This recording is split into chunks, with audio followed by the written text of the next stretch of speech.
সাবেক ফ্যাসিবাদ সরকারের প্রত্যক্ষ মদদে মালয়েশিয়া শ্রমবাজারে সিন্ডিকেট করে হাজার কোটি টাকা লুটপাটকারী সিন্ডিকেটের মূল হোতাদের বিচার ও মালয়েশিয়ার সাথে বাংলাদেশের সংকট সমানপূর্বক সকল বৈধ রিক্রুটিং এজেন্সির জন্য মালয়েশিয়ার শ্রমবাজার উন্মুক্তকরণ প্রসঙ্গে প্রবাসী কল্যাণ ও বৈদেশিক কর্মসংস্থান মন্ত্রণালয় বরাবর স্মারকলিপি প্রদান করেছেন Bangladesh association of international recruiting agency বাইরা।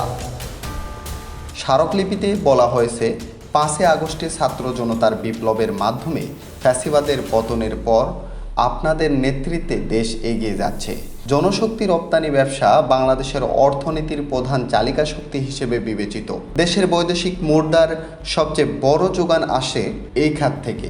বিগত ফ্যাসিস্ট সরকারের আমলে উদ্দেশ্য প্রণোদিত ও সুপরিকল্পিতভাবে দেশের মধ্যে স্বাক্ষর হওয়া সমঝোতা স্মারকে বাংলাদেশ রিক্রুটিং এজেন্সি মালয়েশিয়া সরকারকে সিলেকশন করার দায়িত্ব প্রদানের মধ্য দিয়ে সিন্ডিকেটের বীজ বপন করা হয়। স্মারকলিপিতে আরও উল্লেখ ছিল, সিন্ডিকেট না করে কম খরচে কর্মী পাঠানো হলে দেশের সুনাম নষ্ট হবে না এবং সরকারের সুনাম ও ভাবমূর্তি বৃদ্ধি পাবে। বারবার শ্রমবাজার বন্ধ হবে না ও কম সময়ে বেশি লোক যেতে পারবে। জনশক্তি রপ্তানিতে অরাজকতা, অনিয়ম, দুর্নীতি ও টাকা পাচার বন্ধ হবে।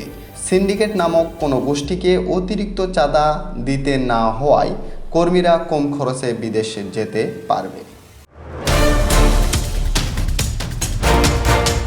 জাকির হোসেন, দৈনিক সূর্যোদয়।